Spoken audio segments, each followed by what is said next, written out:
Start ചെയ്യാം. നേരെ വരേണ്ട പ്രശ്നമല്ലോ അല്ലേ? ഇന്നത്തെ സുപ്രീം കോടതിയുടെ വിധിയുടെ പശ്ചാത്തലത്തിൽ ആണ് ഞാൻ മീഡിയകളെ കാണാൻ വിചാരിച്ചത്. അവരോടായിരുന്നത് കൊണ്ടാണ് അപ്പോൾ തന്നെ ഒരു പ്രതികരണം ഇല്ലാതെ പിന്നെ കുറച്ച് വൈകിയത്. ഒരു വിശ്വാസി എന്നുള്ള നിലക്ക് അൽഹംദുലില്ലാ 1000 വട്ടം പറയേണ്ടുന്ന തരത്തിൽ അള്ളാഹുവിൻ്റെ ഒരു അനുഗ്രഹ കടാക്ഷം സത്യത്തിൽ ഒരു പൊതുപ്രവർത്തകൻ എന്ന നിലക്ക് തന്നെ അത് ഭയപ്പെടുത്തുകയും അത്ര തന്നെ ജാഗ്രവത്താകേണ്ടതുണ്ട് എന്ന് ഈ പടച്ച തമ്പുരാന്റെ അനുഗ്രഹത്തിൽ ഞാൻ വിചാരിക്കുന്നുണ്ട്. എന്തുകൊണ്ടെന്ന് ചോദിച്ചാൽ അത്രമേൽ രാഷ്ട്രീയ സമ്മർദ്ദങ്ങളും അത്രമേൽ അപകടകരമായിട്ടുള്ള ഗൂഢാലോചനയും ഉണ്ടായിട്ടും ദൈവാനുഗ്രഹം കൊണ്ടാണ് അതിനെ മറികടക്കാൻ കഴിഞ്ഞത്. അതിലെ സത്യസന്ധതക്ക് പടച്ചവൻ നൽകിയിട്ടുള്ള പിൻബലമാണ് എന്ന് ഞാൻ വിചാരിക്കുന്നു. ഒരുപാട് ആളുകളോട് ഈ കേസിന്റെ വിധിയുടെ പശ്ചാത്തലത്തിൽ നന്ദി പറയേണ്ടതുണ്ട്.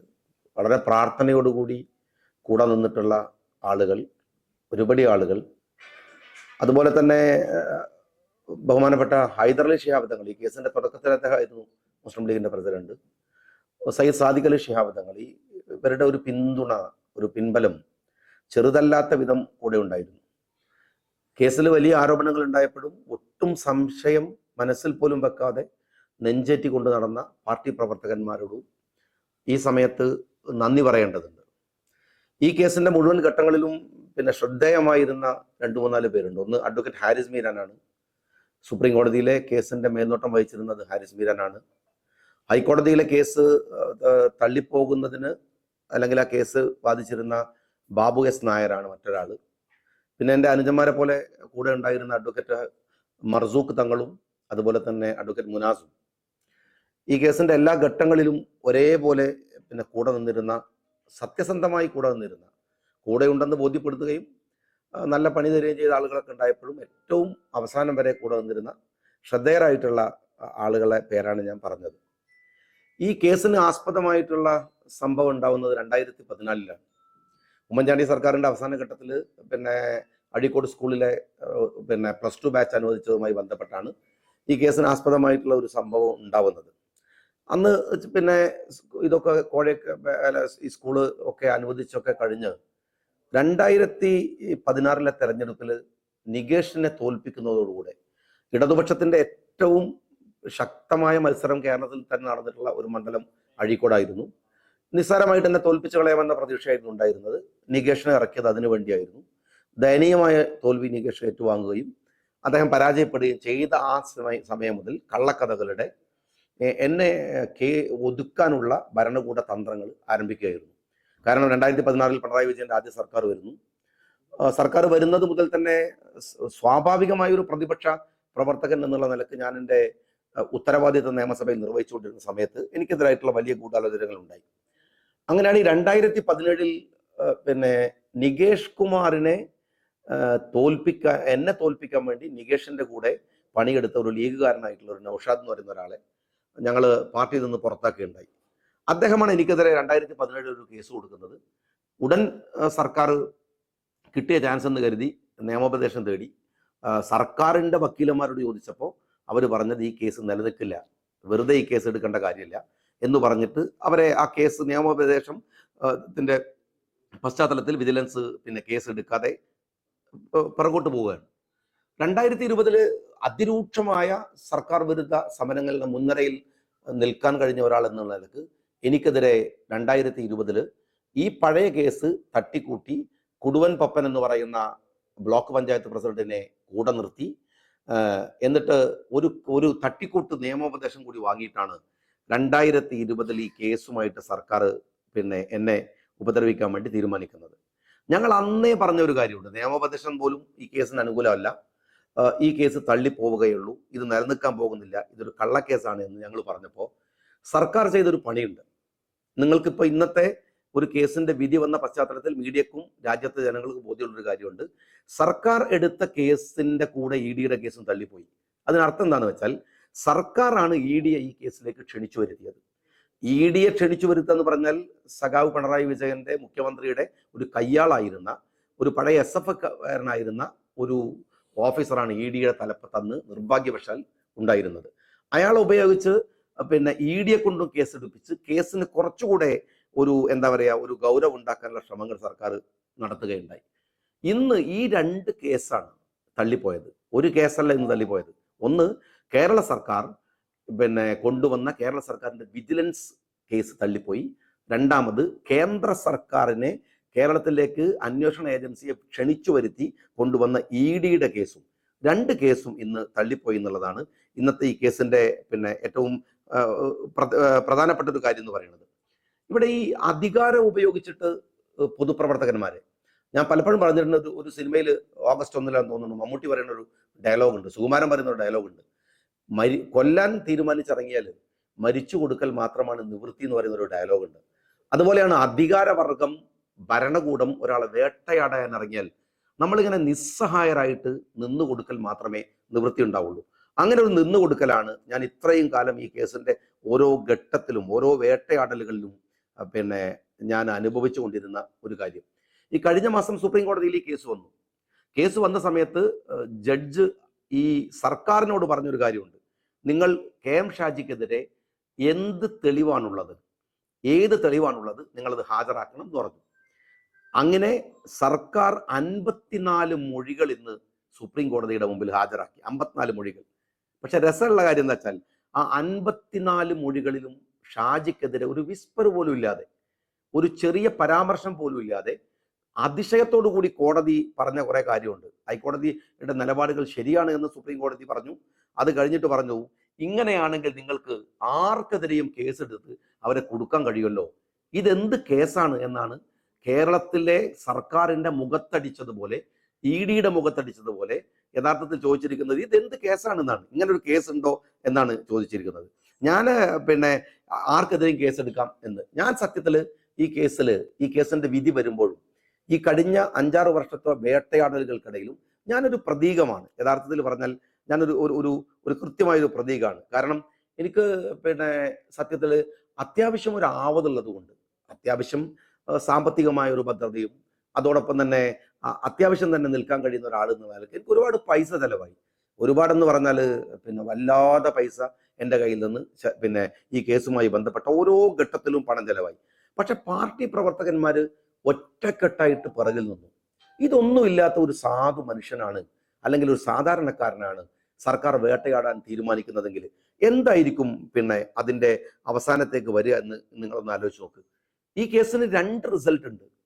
ഒന്നെന്താന്ന് വെച്ചാൽ ഗവൺമെന്റ് മനസ്സിലാക്കേണ്ടത് പാവങ്ങളെ ദയവ് ചെയ്ത് ഇങ്ങനെ ഉപദ്രവിക്കരുതെന്നാണ്. ഭരണകൂടം അധികാരം ലഭിക്കുക എന്ന് പറയുന്നത് അത് മറ്റൊരാളെ ഒരു ദാക്ഷിണ്യവും ഇല്ലാതെ ഉപദ്രവിക്കാനുള്ള ഒരു ഏർപ്പാടായിട്ട് സർക്കാർ കരുതരുത്. അത് സർക്കാർ ഇതിൽ നിന്ന് മനസ്സിലാക്കേണ്ട ഒരു കാര്യമാണ്. രണ്ടാമത്തെ കാര്യം എന്താണെന്ന് വെച്ചാൽ, നമ്മളുടെ മടിയിൽ കനമില്ലെങ്കിൽ, നമ്മൾ തെറ്റ് ചെയ്തിട്ടില്ല എന്ന് ബോധ്യം ഉണ്ടെങ്കിൽ അങ്ങനെ നേരെ അങ്ങോട്ട് നിന്നാൽ ഒരുത്തൻ്റെ പിന്നെ സേവയും നമുക്ക് ആവശ്യമില്ല എന്നുള്ളതാണ്. അല്ലെങ്കിൽ ഒരുത്തനെ ഇരട്ട ചങ്കല്ല, ഇനി 10 ചങ്ക് ഉണ്ടായാലും ഒരു ഭയം അതിനകത്ത് വേണ്ട എന്നുള്ളതാണ്. ഈ കേസിൽ നിന്ന് ഈ അവസാന ഘട്ടത്തിൽ വരുമ്പോൾ ഒരു ഒറ്റയാൾ എന്നുള്ള നിലയ്ക്ക് എന്നെ സംബന്ധിച്ചിടത്തോളം എനിക്ക് ഈ വിഷയത്തിൽ ഉണ്ടായിട്ടുള്ള ഒരു ലാസ്റ്റ് ഫീഡിങ് എന്ന് അല്ലെങ്കിൽ ലാസ്റ്റ് റിസൾട്ട് എന്ന് ഞാൻ മനസ്സിലാക്കുന്നു. അങ്ങനെയാണെങ്കിൽ ഇപ്പൊ നിങ്ങൾ മനസ്സിലാക്കേണ്ട ഒരു കാര്യം എന്ന് വെച്ചാൽ, ഇവർക്കറിയായിരുന്നു ഈ കേസിൽ എന്നെ ഒന്നും ചെയ്യാനാവില്ല എന്ന്. കാരണം കേസിന്റെ ഗ്രാവിറ്റി അവർക്കറിയാം, ഈ കേസ് കെട്ടിച്ചമച്ചതാണ് എന്ന് അവർക്കറിയാം, അവർക്കൊന്നും ചെയ്യാൻ ആവില്ല എന്ന് അവർക്കറിയാം. പക്ഷേ അവരിതിൽ ആഹ്ലാദിക്കുന്ന ഒരു കാര്യമുണ്ട്. എന്നെ ഒരുപാട് പൈസ ചെലവാക്കി, എന്നെ ഒരുപാട് സമ്മർദ്ദത്തിലാക്കി, എന്നെ ഒരുപാട് എൻ്റെ കുടുംബം ബുദ്ധിമുട്ടിച്ചു, എൻ്റെ കുടുംബത്തെ ആക്രമിച്ചു. അതൊക്കെ ഒരു ഹാപ്പി ആയിട്ടാണ് അവരെടുക്കുന്നതെങ്കിൽ അവർ മനസ്സിലാക്കേണ്ട ഒരു കാര്യമുണ്ട്. ഈ സർക്കാരിൻ്റെ വേട്ട കൊണ്ട് ഞാനെന്ന് പറയുന്ന ഒരു പൊതുപ്രവർത്തകന് കിട്ടിയിട്ടുള്ള ഒരു പിൻബലമുണ്ട്, ഒരു ആത്മധൈര്യമുണ്ട്, ഒരു ശക്തിയുണ്ട്. അത് അവർക്ക് മനസ്സിലാവണില്ല. അത് അവരുടെ നഷ്ടമാണ്. അവർ വിജയിക്കല്ല ഇപ്പോഴും ചെയ്തിരിക്കുന്നത്. എന്നെ സംബന്ധിച്ചിടത്തോളം ഇത് എന്നെ സംബന്ധിച്ച് പിന്നെ ഒരു വലിയ സന്തോഷമാണ്. ഇപ്പൊ ഈ ഹൈക്കോടതി കേസ് തള്ളിയപ്പോൾ ഞാൻ ആരെയും ഒരു രാഷ്ട്രീയ മര്യാദയുടെ പേരിൽ ഞാൻ പറയണില്ല. പക്ഷേ CPM-ലെ സമുന്നതനായ ഒരു വ്യക്തി, 2 പേരുണ്ട്, 2 ഘട്ടത്തിലായി എൻ്റെ അടുത്ത് വന്നിട്ട് പറഞ്ഞൊരു കാര്യമുണ്ട്, നിങ്ങൾ ദയവ് ചെയ്തിട്ട് പിണറായിക്കെതിരെയുള്ള പരാമർശങ്ങൾ അവസാനിപ്പിക്കണം, ഞങ്ങൾ ഹൈക്കോടതി വിധിയോടുകൂടി കേസ് വിടാം, പിന്നെ നിങ്ങൾക്ക് ചിലവായ പൈസ തരാം, നിങ്ങൾ ബാക്കി എല്ലാ കാര്യങ്ങളും ചെയ്യാം, ദയവ് ചെയ്തിട്ട് നിങ്ങൾ ഈ കാര്യത്തിൽ കോംപ്രമൈസ് ചെയ്ത് പോകണം എന്ന് പറഞ്ഞു. ഞാൻ പോകില്ല എന്ന് തീരുമാനിച്ചതാണ്. അങ്ങനെ ഒരു സൗകര്യം, ഒരു ആനുകൂല്യം കൊണ്ട് അവസാനിപ്പിക്കേണ്ട വിഷയമല്ല. സുപ്രീം കോടതിയിൽ പോവാണെ പോവട്ടെ. ഇവിടെയാണ് ഒരു പ്രശ്നം. ആളുകളെ സമ്മർദ്ദത്തിലേക്ക് എത്തിക്കുക, കേസെടുക്കുക, ഭരണകൂടം വേട്ടയാടുക, എന്നിട്ട് ഒരു ഘട്ടെത്തുമ്പോൾ കോംപ്രമൈസ് സ്റ്റോക്കുമായിട്ട് വരിക, എന്നിട്ട് അവരെ പതുക്കെ എന്താ സോപ്പിടുക, ഒരു തരത്തിൽ ഒരു ഭാഗത്ത് ഭീഷണി ഉണ്ടാക്കുക, വേറൊരു ഭാഗത്ത് പ്രലോഭനം ഉണ്ടാക്കുക. സഖാവ് പിണറായി വിജയനെ ലാവ്ലിൻ കേസ് അടക്കമുള്ള കേസുകളിൽ സംഘ് പരിവാർ വിലക്ക് വാങ്ങിയതുപോലെ KM ഷാജിയെ കേസ് കാട്ടി പേടിപ്പിച്ച് വിലക്ക് വാങ്ങാം എന്ന സ്വപ്നം കൂടിയാണ് സുപ്രീം കോടതിയുടെ വിധിയോടുകൂടി ഇവിടെ പൊലിഞ്ഞിരിക്കുന്നത്. BJPയുടെ മുമ്പിൽ പിണറായി വിജയൻ സുക്കൂത്തായിട്ട് ഇപ്പോഴും കിടക്കുന്നുണ്ടെങ്കിൽ KM ഷാജി സകലമാന ഭരണകൂട കുതന്ത്രങ്ങളുടെയും വിധിക്കെതിരെ നട്ടെല്ല് വിരിച്ചിട്ട് ഇവിടെ നിൽക്കുന്നു എന്നതാണ് ഈ കേസിന്റെ ഒരു ആഫ്റ്റർ എഫക്റ്റ് എന്ന് പറയാതിരിക്കാൻ കഴിയില്ല. അവർ ഏത് തരത്തിൽ ഇതിനെ കൊണ്ടുവന്നാലും ഒരുപാട് ബുദ്ധിമുട്ടുകൾ എന്ന് വെച്ചാൽ പിന്നെ ഈ വലിയ പ്രതികാര നടപടിയോടുകൂടെ എൻ്റെ ഭാര്യയെ, ഒരു രാഷ്ട്രീയ തരത്തിലൊരു ബന്ധമില്ലാത്ത എൻ്റെ ഭാര്യയെ അതിഭീകരമായ പീഡനമാണ്. രാവിലെ 7 മണിക്ക് എൻ്റെ ഭാര്യയെ ED കൊണ്ടുപോയിട്ട് രാത്രി 12:30 മണിക്കാണ് അവരെ വിടുന്നത്. അവരെ മാനസികമായി ഈ പറയുന്ന ED ഉദ്യോഗസ്ഥൻ ഹരാസ് ചെയ്തതിന് കണക്കില്ല. അത്ര ഭീകരമായിട്ട് അവരെ പീഡിപ്പിച്ചു. എൻ്റെ കുടുംബത്തെ മുഴുവൻ വേട്ടയാടി. എൻ്റെ സുഹൃത്തുക്കളുടെ വീടുകൾ പോലും ഇവർ മാർക്ക് ചെയ്തിട്ട് അവരെ ഭയപ്പെടുത്താൻ ശ്രമിച്ചു. നിങ്ങൾ മനസ്സിലാക്കേണ്ട ഒരു കാര്യം, അതിനിടയിൽ എന്നോട് അനുനയത്തിൽ സംസാരിക്കാൻ വന്ന CPMന്റെ നേതാവ് പറഞ്ഞത്, നിങ്ങൾ ചന്ദ്രശേഖരന് ഷുക്കൂറിനൊക്കെ ഓർമ്മയില്ല എന്നാണ്. നിങ്ങൾക്കെതിരെ വലിയ തരത്തിൽ ഞങ്ങൾക്ക് നിയന്ത്രിച്ചാൽ കഴിയില്ല, ഞങ്ങൾ നിയന്ത്രിച്ചാൽ അണികൾ നിൽക്കില്ല, നിങ്ങൾ അപകടത്തിലാണ്, അതുകൊണ്ട് വെറുതെ ഫൈറ്റ് ചെയ്യാൻ പോണ്ട എന്നോട് പറഞ്ഞു. രാത്രിയിലൊക്കെ വീട്ടിലേക്ക് മടങ്ങുമ്പോൾ പലപ്പോഴും എൻ്റെ സുരക്ഷാ ഉദ്യോഗസ്ഥന്മാർ പറഞ്ഞു, വരുന്ന വണ്ടികൾ ഞങ്ങൾക്കുണ്ടായ പല ഫീലിങ്ങുകൾ, കായികമായിട്ട് ആക്രമിക്കാനുള്ള ശ്രമങ്ങൾ പോലും ഈ സർക്കാരിൻ്റെ ഭാഗത്തുനിന്ന് പല ഘട്ടങ്ങളിലും ഉണ്ടായിട്ടുണ്ട്. പക്ഷേ നിങ്ങൾ മനസ്സിലാക്കേണ്ട ഒരു കാര്യമുണ്ട്, ഇപ്പോഴും കോഴിക്കോട്ടെ എൻ്റെ വീട്ടിൻ്റെ നമ്പർ 9 കൊല്ലമായിട്ട് ഇവർ തന്നിട്ടില്ല. കോർപ്പറേഷനിൽ പോയി ചോദിച്ചാൽ പറയുന്നത് തരരുത് എന്നാണ് മുഖ്യമന്ത്രിയുടെ ഓഫീസിൽ നിന്ന് ഓർഡർ എന്നാണ്. എനിക്കൊന്ന് കോഴിക്കോട് ജില്ലയിലെ തന്നെ ഏറ്റവും പെർഫെക്റ്റ് വീട് എൻ്റെതായിരിക്കും. കാരണം 4 തവണ അളന്നു, എല്ലാ തരത്തിലുള്ള ശ്രമങ്ങളും നടത്തി നോക്കി, പക്ഷേ ഇവർ തന്നിട്ടില്ല. പക്ഷെ ഞാൻ ഒരൊറ്റ കാര്യം നിങ്ങൾ മനസ്സിലാക്കണം, നിയമത്തിന്റെ വഴിയിൽ പോരാട്ടം നടത്തിയിട്ട് ഈ കേസിന് മാത്രമല്ല ഞാൻ ജയിക്കുന്നത്. 14 കേസുകളിലെ മഹാഭൂരിപക്ഷവും തള്ളിപ്പോയി. എൻ്റെ വീട്ടിൽ നിന്ന് പിടിച്ചു കൊണ്ടുപോയ പൈസ ഞാൻ തിരിച്ചു ബാങ്കിൽ സർക്കാരിനെ കൊണ്ട് ഇടുവിച്ചു. അതിലൊക്കെയും എന്ന് വെച്ചാൽ എനിക്കെതിരെ ഉയർത്തിയിട്ടുള്ള ഓരോ ആരോപണങ്ങളെയും ഘട്ടം ഘട്ടമായി കത്തിയും കൊടുവാളും എടുത്തിട്ടല്ല, അണികളെ പ്രകോപിതരായി തെരുവിലിറക്കിയിട്ടല്ല, പ്രശ്നങ്ങൾ ഉണ്ടാക്കിയിട്ടല്ല. രാജ്യത്തൊരു നിയമമുണ്ട്. നമ്മളൊക്കെ മനസ്സിലാക്കേണ്ട ഒരു കാര്യമാണ്, നമ്മളെ നാട്ടിലെ ഒരു നിയമത്തിന്റെ പരിരക്ഷ ചെറുതല്ല എന്ന് അനുഭവിച്ചറിഞ്ഞിട്ടുള്ള ഒരാളാണ് ഞാൻ. ആ പൈസ ഞാൻ തിരിച്ചു വാങ്ങി.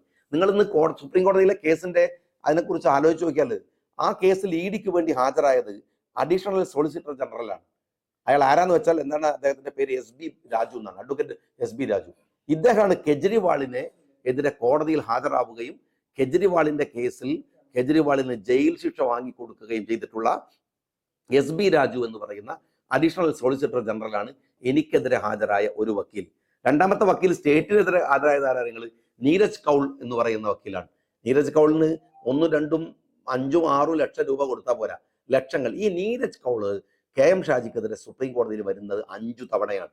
ഏറ്റവും ചുരുങ്ങിയത് 1.5 കോടി രൂപ അദ്ദേഹത്തിന് മാത്രം ഫീസ് ചെലവായിട്ടുണ്ടാവും. ഈ സർക്കാരിന് 1.5 കോടി രൂപയോളം ചെലവായിട്ടുണ്ടാവും. അപ്പോൾ യഥാർത്ഥത്തില് ഈ കേസ് സുപ്രീം കോടതി വെർബലി തള്ളുക മാത്രമല്ല ചെയ്യുന്നത്, കേരളത്തിന്റെ മുഖ്യമന്ത്രിയുടെ പെഡലിക്ക് പിടിച്ച് തള്ളുകയാണ് സത്യത്തിൽ ഈ കേസ് ചെയ്തിരിക്കുന്നത് എന്നതാണ്. ഇതുമായിട്ട് മേലാൽ ഈ കേസുമായിട്ട് ഇവിടെ വരരുതാണ്. ഞാൻ ഒരൊറ്റ കാര്യമാണ് പറയണത്, സത്യസന്ധതയുണ്ടെങ്കിൽ ഈ കേസിൽ നിന്നെങ്കിലും സഖാബ് പിണറായി വിജയന് പഠിക്കുന്നുണ്ടെങ്കിൽ, ഇവിടെ നിങ്ങളുടെ മുമ്പിൽ ഒരു മൊഴിയുണ്ട്, പബ്ലിക് ഡൊമൈനിൽ അത് നിങ്ങൾക്ക് ലഭ്യമാണ്. എന്താണെന്നറിയോ? ഈ നൗഷാദ് എന്ന് പറയുന്ന കക്ഷി സ്കൂളിന്റെ മാനേജർ എടുത്ത് പോയിട്ട് സ്കൂൾ അനുവദിച്ചതിന് ഞങ്ങൾക്ക് പൈസ തരണം എന്ന് ആവശ്യപ്പെട്ടു. അപ്പോഴാണ് സ്കൂളിലെ മാനേജർ പറയുന്നത്, അങ്ങനെ പൈസ തരരുത് എന്ന് പാർട്ടി പറഞ്ഞിട്ടുണ്ട്, ഷാജി പറഞ്ഞിട്ടുണ്ട്. പൈസ ചോദിച്ചു എന്നതിന് പബ്ലിക് ഡൊമൈനിൽ ഇയാളുടെ മൊഴിയുണ്ട്. ഈ പറയുന്നവർക്കെതിരെ കേസെടുക്കാൻ മുഖ്യമന്ത്രി തയ്യാറാവുമെന്നാണ്. മര്യാദ ഉണ്ടെങ്കിൽ, ഉളുപ്പുണ്ടെങ്കിൽ, സുപ്രീം കോടതിയുടെ പെഡലിക്ക് കിട്ടിയിട്ട് അടികൊണ്ടെങ്കിലും മാന്യത പഠിക്കുമെങ്കിൽ സഖാവ് പിണറായി വിജയൻ ചെയ്യേണ്ടത് എനിക്കെതിരെ കൊണ്ടുവന്ന ഇയാൾക്കെതിരെ കേസെടുക്കുക എന്നുള്ളതാണ്. രണ്ടാമത്തെ കാര്യം, പൊതു ഖജനാവിൽ നിന്ന് ഏകദേശം 1 കോടിക്കണക്കിന് രൂപയാണ് എൻ്റെ പേരിൽ സർക്കാർ ചെലവഴിച്ച് എനിക്ക് ചിലവായിട്ടുണ്ട് കുറേ പൈസ, ഒരുപാട് കടം വന്നിട്ടുണ്ട്. ഒരു കടബാധ്യതയില്ലാത്ത എനിക്ക് കടം വന്നിട്ടുണ്ട്. പക്ഷേ അതിനൊക്കെ മാനേജ് ചെയ്യാൻ എനിക്ക് കഴിയാം എന്നുള്ളതുകൊണ്ട് എനിക്ക് പ്രശ്നമില്ല. പക്ഷേ സർക്കാർ വാങ്ങിയിട്ടുള്ള പൈസ, സർക്കാർ ചെലവഴിച്ചിട്ടുള്ള പൈസ, ആ പൈസ സർക്കാർ ഖജനാവിലേക്ക് തിരിച്ചടക്കുമോ എന്നതുമാണ് എനിക്ക് ഈ ഒരു സമയത്ത് ചോദിക്കാനുള്ളത്. ഞാൻ വീണ്ടും പറയുന്നു, ഈ കേസ് അതിനകത്ത് ഒരു അഹങ്കാരത്തോടും ഞാൻ ഈ കേസിന്റെ വിധിയെ കാണുന്നില്ല. പക്ഷേ അതിനു മുമ്പ് ഞാൻ നേർക്കുനേരെ നിന്നിട്ടുണ്ട്. ഈ കേസ് വന്ന ഈ നിമിഷം, ആ സമയം മുതൽ ഈ നിമിഷം വരെ മുട്ടുവളച്ച് സർക്കാരിന് മുമ്പിൽ നിൽക്കേണ്ടി വന്നിട്ടില്ല എന്ന ആത്മബോധവും അഭിമാനബോധത്തോടും കൂടിയാണ് സുപ്രീം കോടതിയുടെ ഈ കേസിനെ ഞാൻ കാണുന്നത്.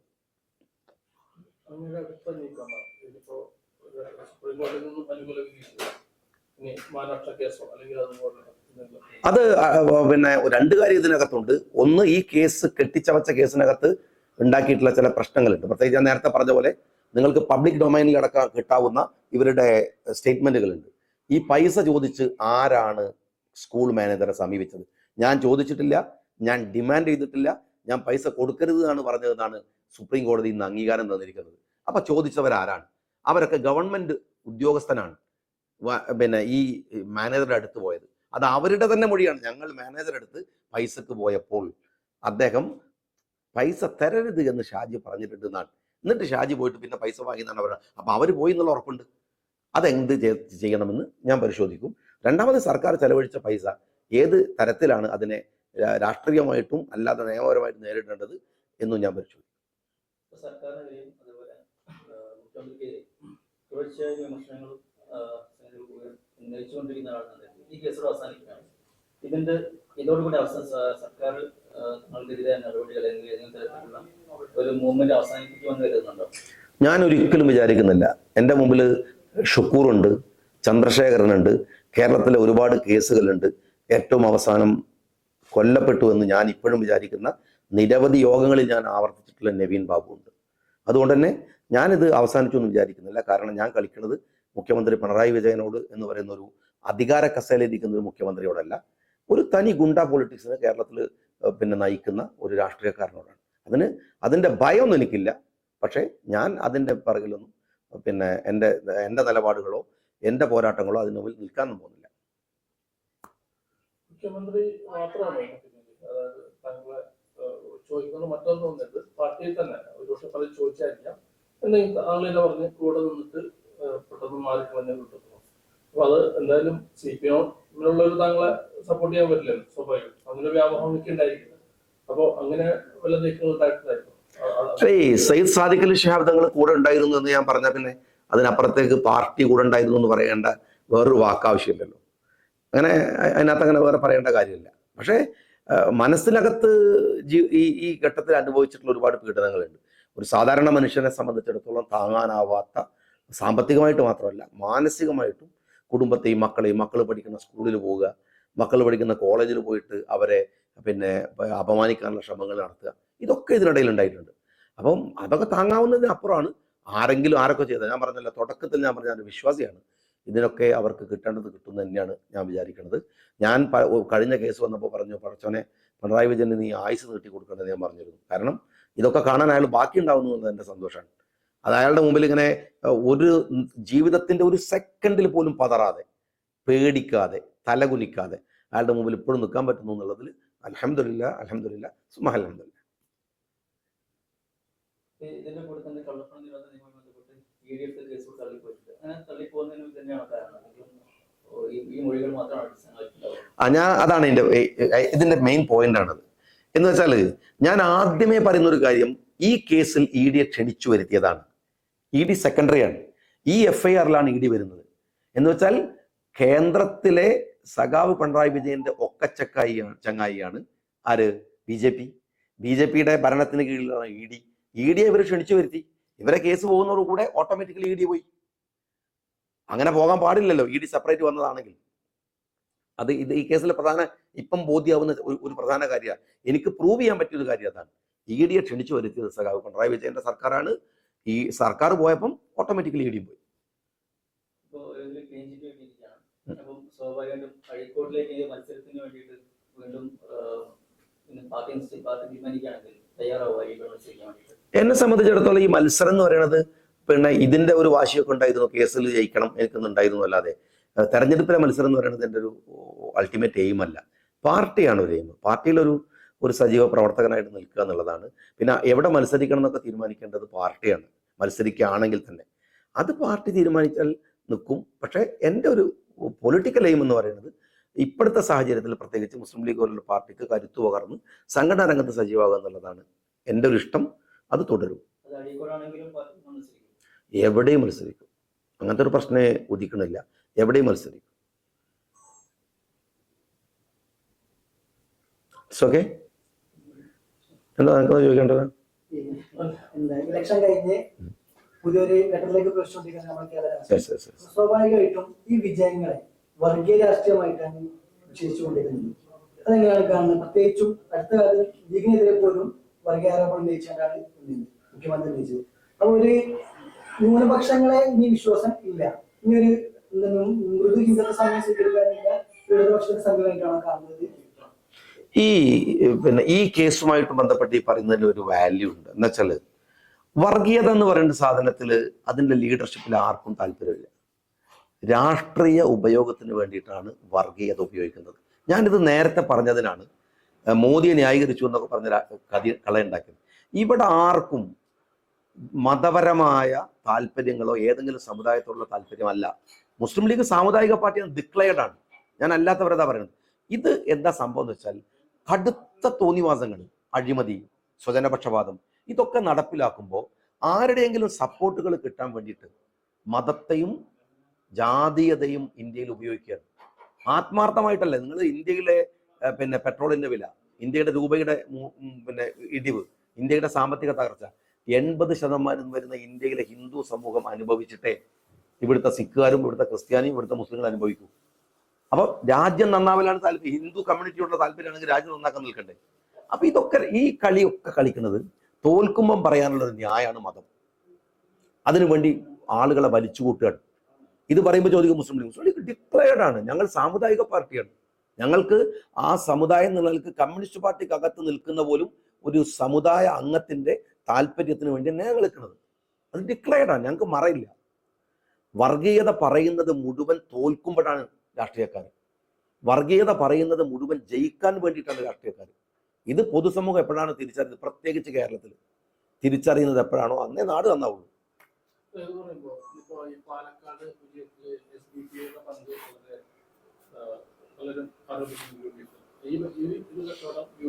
രാഷ്ട്രീയമായിട്ട് ദോഷം ചെയ്യുന്നുണ്ട്. താങ്കളാണെങ്കിൽ എപ്പോഴും സ്ഥിരം ഇതിനെതിരെ ശബ്ദം വയ്ക്കുന്നതാണ്. അപ്പോൾ ഇതിനോടാണ് നിലപാട്. SDPI ഷാഫി പറമ്പിലിന്റെ ആദ്യം പറയുന്നത് SDPI ആണെന്നൊരു ആരോപണമല്ല, ഏറെക്കുറെ ശരിയാണ്. അത് എന്നാണ് എനിക്ക് പറയാം. അല്ല, അത് അത്തരത്തില് ഒരു വിലയിരുത്തലിന് കേരളം പോലും ഒട്ടും പരുവല്ല. കാര്യം എന്താ വെച്ചാൽ ഈ കേരളത്തിൽ ഇത്തരം വർഗീയ ശക്തികൾ ഉറഞ്ഞു തുള്ളുക എന്നല്ലാതെ അവരെ രാഷ്ട്രീയമായിട്ട് പിൻബലം കൊടുക്കാൻ കേരളം തയ്യാറല്ല. കാരണം എന്താന്ന് വെച്ചാൽ നിങ്ങൾ ആലോചിച്ച് നോക്കൂ, സന്ദീപ് വാര്യർ വരുമ്പോൾ നമ്മൾ കരുതുന്നത് സന്ദീപ് വാര്യർ കുറച്ചുകൂടി കഴിഞ്ഞിട്ട് വന്നാൽ മതി എന്നാണ്. പക്ഷേ വന്നതായിരുന്നു ശരി എന്നല്ലേ വോട്ടിംഗ് പാറ്റേൺ മനസ്സിലാവുന്നത്. വർഗീയതയുടെ ഒരു അംശത്തിന് ജയിക്കാൻ പറ്റുമെങ്കിൽ സന്ദീപ് വാര്യർ വന്നതിൻ്റെ പേരിൽ മാത്രം 1000 വോട്ട് നഷ്ടപ്പെടണമായിരുന്നു. നഷ്ടപ്പെടുകയല്ല, 10,000 വോട്ട് കൂടുകയാണ്. ഇപ്പൊ ഈ ബന്നിന്റെ മുകളിൽ മുന്തിരി വെക്കുക എന്ന് പറഞ്ഞ പരിപാടി ഒരു പ്രയോഗമുണ്ട്. അതുപോലെ ഈ ജയിക്കുമ്പോൾ ഏറ്റെടുക്കാൻ വരുന്ന ആളുകൾ കുറേ ഉണ്ടാവും. അവർക്കതൊരു ആവേശവും ഒരു ആഘോഷവും തെരുവിൽ പ്രകടനം നടത്താൻ കിട്ടുന്ന ഒരു അവസരമാണ്. ഞങ്ങളുടെ പോളിസി വളരെ വളരെ പ്രഖ്യാപിതമാണ്. അത് ജമാഅത്തെ ഇസ്ലാമിയോടായാലും അത് SDP ആ തരത്തിൽ കാണിക്കുന്ന കൂട്ടി ഞാൻ പറയണില്ല. ജമാഅത്തെ ഇസ്ലാമിയായിട്ട് പോലും ഉണ്ടായിരുന്ന അഭിപ്രായ വ്യത്യാസങ്ങൾ വളരെ ആരോഗ്യകരമായിട്ടാണ് ഞങ്ങൾ കാണുന്നത്. അല്ലാതെ CPM-നെ പോലെ കറിവേപ്പിലയായിട്ട് ഉപയോഗിക്കുക, തള്ളിക്കളയുക എന്നുള്ളതല്ല. ഞങ്ങൾ അവരോടുള്ള വിയോജിപ്പുകൾ നിലനിർത്തിക്കൊണ്ട് തന്നെ അവരോട് ഡിബേറ്റ് ചെയ്യുന്ന ജനാധിപത്യത്തിലാണ് ഞങ്ങൾക്ക് താല്പര്യം. അതല്ലാതെ അവരെ ഉള്ളിൽ കൂടെ കൊണ്ടുപോയിട്ട് ഉപയോഗിക്കുക, പുറത്തു കൊണ്ടുപോയിട്ട് തള്ളിക്കളയുക, അങ്ങനെ ഒന്നും ഞങ്ങൾ ഒരു കാലത്തും കരുതിയിട്ടില്ല. ഞങ്ങൾക്ക് ആർക്കെതിരെയുള്ള നിലപാട്. ഇപ്പോൾ അവരൊക്കെ വേറെ വേറെ പാർട്ടിയാണ്. കോൺഗ്രസ് ആയിട്ട് പോലും ലീഗിന് എന്തെല്ലാം അഭിപ്രായ വ്യത്യാസങ്ങളുണ്ട്. ഞങ്ങൾ അഭിപ്രായ വ്യത്യാസങ്ങൾ നിലനിൽക്കുന്ന പാർട്ടി നിലനിൽക്കുക തന്നെ വേണം. എന്നാണോ കോൺഗ്രസിന് ലീഗ് അടിമപ്പെടുന്നത്, എന്നാണോ ലീഗിന് കോൺഗ്രസ് അടിമപ്പെടുന്നത്, CPI CPM-ന് പോയി കീഴടങ്ങുന്ന പോലെ ജനതാദള് CPM-ന്റെ മുമ്പിൽ പഞ്ചപുച്ഛം അടക്കി നിൽക്കുന്ന പോലെ ഞങ്ങളെ കിട്ടില്ല. ഞങ്ങളെല്ലാവരെയും രാഷ്ട്രീയ വിയോജിപ്പുകൾക്കിടയിലും പരസ്പര ബഹുമാനത്തോടുകൂടെ ജനാധിപത്യപരമായിട്ട് അഭിയോജിപ്പുകൾ നിലനിർത്തണമെന്ന് ആഗ്രഹിക്കുന്നവരാണ്. ഇത്രത്തോളം ഞാൻ പറയാം, ഒരു രാഷ്ട്രീയ പാർട്ടി ഇന്ത്യയിൽ നിരോധിക്കുക എന്ന് പറയുന്നതിനോട് പോലും ഞങ്ങൾ നിന്നവരല്ല. ഞങ്ങൾ അവരോട് ഡിബേറ്റ് ചെയ്യണം, ഡിബേറ്റ് ചെയ്ത് തോൽപ്പിക്കണം എന്നുള്ള അഭിപ്രായക്കാരാണ് ലീഗ് പലതവണ പറഞ്ഞതാണ്, ഒരു പുതിയ കാര്യമല്ല. It's okay. ഇപ്പൊ 1.5 വർഷം കഴിഞ്ഞ അസംബ്ലി ഇലക്ഷൻ വരിക. അപ്പൊ ഈ ഒരു ഭരണവിരുദ്ധ വികാര വോട്ടുകൾ UDF വന്നാലേ ഇനിയൊരു ഭരണമായിട്ട് നടക്കും. പക്ഷെ വോട്ട് മാറ്റി നടക്കുന്നത് BJPയിലേക്കാണ്. ഉദാഹരണത്തിന് ചാലക്കരയിൽ 15% വോട്ടാണ് LDF പറഞ്ഞത്. പക്ഷെ സാധാരണഗതിക്ക് അത്രയും ശതമാനം വോട്ട് പറഞ്ഞാൽ അവിടെ തോൽക്കേണ്ടതാണ്, തോറ്റില്ല. കാരണം വോട്ട് കൂടുതൽ സ്പ്ലിറ്റ് ആയി പോയത് BJPക്കാണ്. ഇത് മറ്റു മണ്ഡലങ്ങളും ഞാൻ ഈ ചർച്ചയുടെ ഒരു കോർ പോയിന്റ് പോകുന്നതിലേക്ക് ഒരു ഭയമുണ്ട്. എന്നാലും ഞങ്ങൾ ചോദിക്കുന്നതുകൊണ്ട് ഞാൻ പറയാം. പിന്നെ ഇത് പറഞ്ഞ് അവസാനിപ്പിക്കാം. കേരളത്തിൽ ആളുകളുടെ ആശങ്ക ഉണ്ടായിരുന്നത് UDF തകരും, CPM-ഉം BJPയും തമ്മിലുള്ള രാഷ്ട്രീയം നടക്കുന്നതാണ്. എന്നാൽ അത്ഭുതകരമായ മാറ്റം എന്താണെന്ന് വെച്ചാൽ ഇടതുപക്ഷം തകരുകയും കോൺഗ്രസ് നേതൃത്വം കൊടുക്കുന്ന UDF-ഉം BJPയും തമ്മിലുള്ള ഫൈറ്റിലേക്ക് വരികയാണ് കാര്യങ്ങൾ. അതാണ് വയനാട്ടിലെ കുറഞ്ഞ വോട്ടുകൾ ബോധ്യപ്പെടുത്തുന്നത്, അതാണ് പാലക്കാട് ബോധ്യമാവുന്നത്, അതാണ് ചേലക്കരയിൽ ബോധ്യമാവുന്നത്. ഇത് ആശാസ്യമാണ് ഞങ്ങൾ വിചാരിക്കുന്നില്ല. ഞങ്ങളതൊരിക്കലും ഗുണകരമല്ല. CPM വിചാരിക്കുന്ന പോലെ എന്ത് ഉള്ളിലൂടെ പണിയെടുത്തിട്ടും BJP ഫ്രണ്ട് ലൈനിനെ കൊണ്ടുവരുന്നുള്ളത് ഞങ്ങൾ പോസിറ്റീവായിട്ടേ കാണുന്നില്ല. ഞങ്ങളതിനെ ഭയാനകമായ ആശങ്കയായിട്ടാണ് കാണുന്നത്. കേരളം അതിൻ്റെ രാഷ്ട്രീയ തനിമ നിർത്തണമെങ്കിൽ ജനാധിപത്യ കക്ഷികൾ തമ്മിൽ തന്നെ മത്സരം നടക്കണം എന്നാണ് ഞങ്ങളുടെ വിഷൻ, ഞങ്ങളുടെ കാഴ്ചപ്പാട്. Okay, thank you very much. നിങ്ങളുടെ ഓരോരോ ബോംബുകളായി ഞാൻ ഉപയോഗിക്കണ്ടേ? നിങ്ങൾ കിട്ടിയത് അത് പടച്ചാൻ പറയാം. ഇന്നെ മുറിക്കാനുള്ള പരിപാടിയത് ഭക്ഷണം കൂടാ. ബാബാ ഇവിടെ ഭക്ഷണം പടേ ബാബാ ഇത് പടത്തണേ. അതിന് മടക്കുന്ന ഭക്ഷണപ്പെടേ ഭക്ഷണപ്പെടേ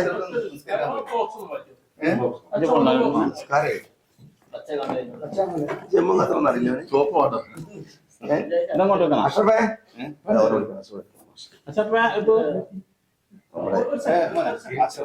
എത്ര നേരം നമ്മൾ കൂടെ ഉണ്ടായിട്ട് മോശമാണ്.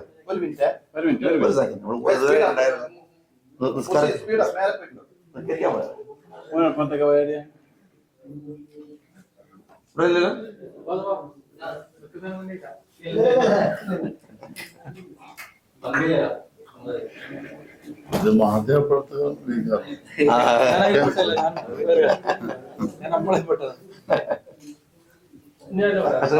നോക്കിയാ മൂപ്പര് ഇതുവരെ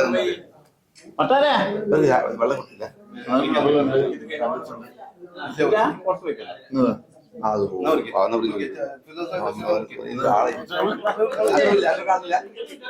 ഭക്ഷണം കാണുന്നില്ല. അത് തീറ്റേ മതി.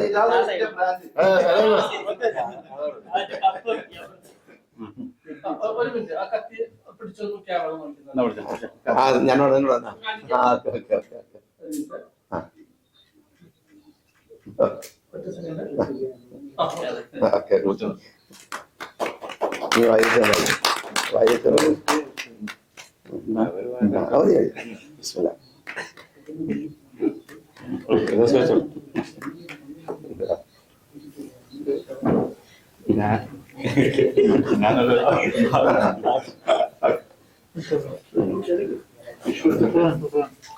Thank you.